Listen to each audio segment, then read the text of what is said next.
guys! Welcome back to my YouTube channel and starring ka sa Kilit Lolander in Davao City, Philippines! Ayun guys, nandito ako ngayon. Nakapag-video ako. Gamit ko yung cellphone ko na merong flash kasi nag-visit kami dito sa bahay para tingnan yung mga progress ng mga tinarbaho dyan sa wall, dyan, or dun sa kabila doon. So, tinignan namin. So, while nagtingin kami dito, sabi ko, sisingit muna ako. Galing kami doon sa school ni Pia kasi recognition nila ngayon. Tapos, dumiretso na kami dito para ma-check namin yung progress ng kanilang tinarbaho. Tapos, ayan guys, gusto kong mag-video para makapigbigay ako ng update kasi baka hindi kami makapunta dito next na naman. So, ayan, no, diba? So, ayan naman yung progress ng ating, succulent area. O, diba? Gabing-gabi. Yung iba pala, guys, nadiligan ko last night. Hindi na ako nag-update. Pero, this one pala, yung rectangular pot natin, hindi ko to diniligan. Kasi medyo, basa. Oo, the other night. Tapos, medyo nagkaano yung sinus ba to? Rhinitis kasi malamig. Pag malamig, gumaganito yung ilong ko. Anyway, nandyan si husband. Ito na pala yung progress. Ayan. Tapos naipakita ko na to yung area dito. Tapos, hindi lang ako sure kung ayan na pala, dito na area. Tapos dito, yan, bakanti pa pero, hi kuya, say hi. Tapos na din sila nag-recognition sila Ram. Tapos si Zamzam tanawa, o sige mo niya ang akong high heels. My high heels guys, sinuot niya, look at. Tapos yung short ng ate niya, kasi wala kaming baon na short, nakawiwi siya. Hoy! Unsa man na daw? Unsa? Pero ti dyan yung bataan ni. Oy, kayo Nick. Oh, you go inside na. Dili na, mag-rest na yung ipasok ka doon sa loob. Tapos, ayan, kuya, mahulog ka. Pero ti dyan ako mga anak guys. So, mahulog ka diha. Dili na, kay ganina ra kasi yung cellphone. Tapos yung dito, meron na silang natapos na isa. Anyway, ayan. So, nakatapos na sila na isa. Tapos yung dito, pinadagdag namin na, anong tawag dito? Yung pinadagdag namin na poste. Kasi dito na lang yung gate. Ayan, nailagay naman nila. Medyo hindi lang masyadong haya guys ha. Tapos dito, yan na yung update. So, yung laban na guys, yan. Pwede natin gawing hanging, lalagyan ng mga hanging plant. Meron akong nilagay dyan ng mga, ayan, yung burros tail. Yan, dalawa. Tapos, ayan, maiwan lang siya. Pasok pa rin siya dyan sa loob. So, may mga soil. Ito na lang yung tamnan natin. Magdala ako nito ngayon kasi tamnan natin ng yung succulent na nabili ko, doon ko na lang itanim sa maa. Tapos kunin ko yan, maggawa na lang ako ng sarili kong soil mix. So, ayan para kay klaro. Yan yung laban na. So, ayan. Tapos ito, may mga kahoy kasi ito, parang taniman ko pa rin ito. Hindi namin ipasemento yung mga naiwan na space, pati dito. Hindi talaga yan ipasemento. Tapos ito, this one, yung mga bakal. Yan ang gagamitin. Mag-extension kami dito. Diba? Pamati. Ilason kayo. Pamati pa dyan. Tapos guys, ito yung bayabas guys. Naiwan na bayabas. Oo. So yung bayabas na naiwan, hindi namin ipapatay yung mga naiwan na bayabas. Kasi sayang lang yung isa. Baka mamunga yan. Diba healthy man ito? Nagtiti ako nito. This one, kinukuha ko yan kasama ng malunggay. Nagalaga ako. So, ayan. Yung problema namin ngayon is this one, yung basura. San itapon. Tapos si Ma'am Abby, sabi niya magpatanim daw siya ng sili. Ayan, meron pang naiwan ng mga sili anyway, na mga maliliit. Pero yung dito, binunot ko.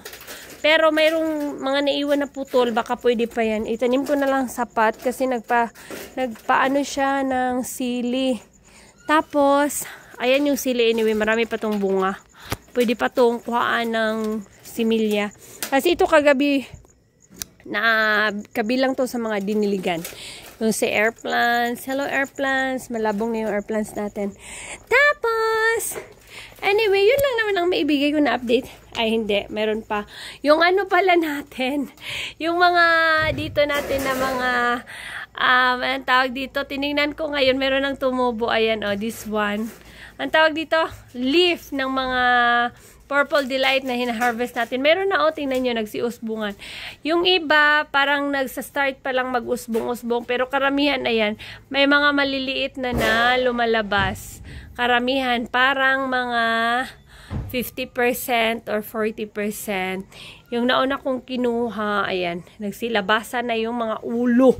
Tapos, this one, medyo malaki na.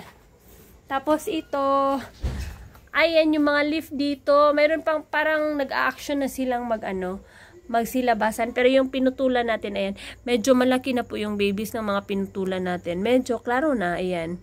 O, diba? So, nung pinutol natin, nagiging double purpose. Buhay naman silang lahat. Kaluoy sa Ginoo, gitagaan jud ko niyag talent nga. As in, magtanom jud. O, diba?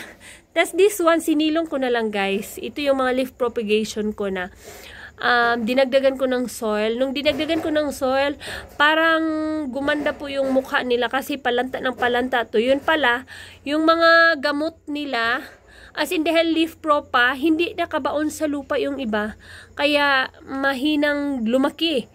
Sabi ko, mas mahina tong lumaki, mas nauna to, compare dito. Tapos ito, as in nagsilakihan na siya. As in, yung iba, nagsipayatan. So, ngayon, nung dinagdagan ko siya, ayun, nagiging okay yung mukha. So, anyway, dito din, dinagdagan ko ito ng mga soil. Tapos, hanggang dito na lang siguro. Tapos, nag-leaf propa ako. Marami akong ni-leaf propa. Kasi hindi ko na mapapansin yung mga leaf propa ko eh. Pagtingin ko, oy, gumanda naman ito. Oy, tumubo na. Parang ganun ang nangyayari. So, this one pala, nalanta pala ito, this one area.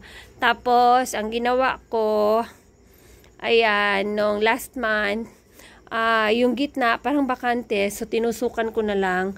So, ngayon, guys, ayan, malalaki yung mga cuttings ko. So, at least, hindi na boring siya, diba?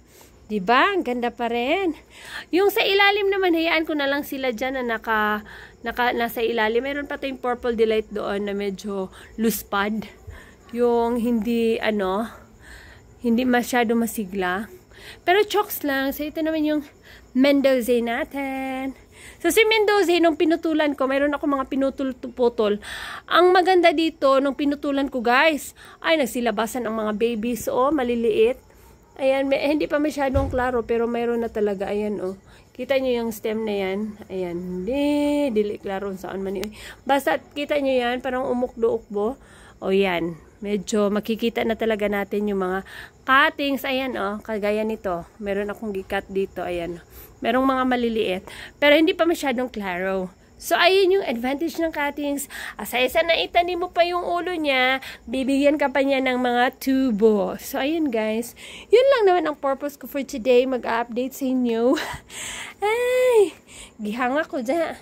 So, yung dito naman, okay naman sila. Exposed na ito sa sunlight from Buddha.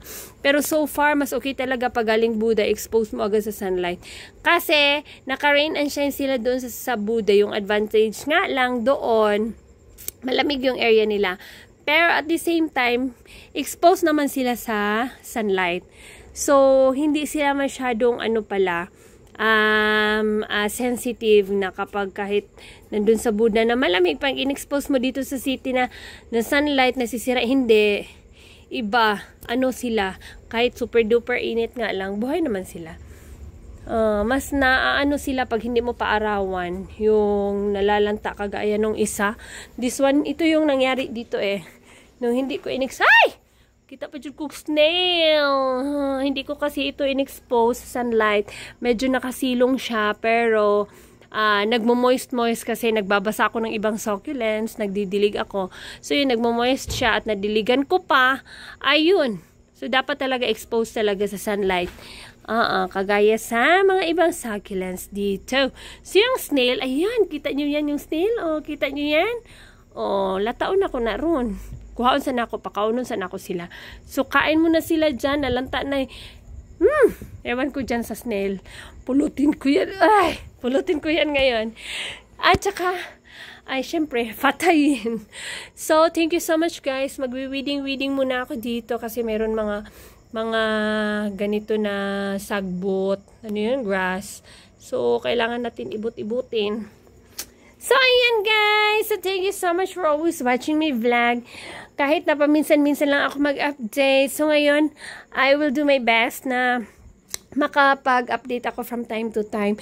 Kahit hindi naman ganun ganda yung vlog ko o yung mga videos ko. Pero, hi, I am thankful na nanonood pa rin kayo. Ayan guys, ito yung pala yung mukha. Makatawan dyan ko. Ito yung mukha ng vlog ngayon guys. Tingnan niyo yung damit ko. O, diba? Si Senyor. Punta tayo sa loob. Patingin ko kayo sa outfit ko. Alam nyo, galing pa ako ng, ang tawag dito, school. Galing pa kami ng school. Tapos, nag-dinner na lang kami, nag-drive-thru. Pagkatapos, pumunta na lang kami sa, diretso na lang kami dito. Tapos, ganyan ano ko, mukha ko na outfit ko. Char, for the first time, ang plantita nakapag-bihis. So, wait lang ha. Nag-choose pa ako kasi para complete tayo. Wait lang. Wait lang ha. Saan ko ito ilagay? Dito na lang siguro. Ayan. Ayan. Ay. Huwag lang kayo mag-away. Yung mga junakins ko. Ayan. Ayan. Ayan. Ayan. Oh. Ay, mag-edit na lang ako. Ay. Ganyan na lang. Ganyan. Wait lang. Ay. Oy, patayo ko na lang. Ay. So, ayan guys. Nakapag-high heels pa tayo. Tidaliti. Sa inyo pa. Diba? Parang, ano talaga? Dalaga. Ang sa meron pa? Ano? Dalagang Pilipina. Ano ba? Ano? So, ayan. O, ayan. O, diba? May aurahan tayo. O. O, ikaw, ikaw. Ikaw, dili ka, Oo. Oo, di. Magkita yung mukha mo, dito ka. Come here. Dito.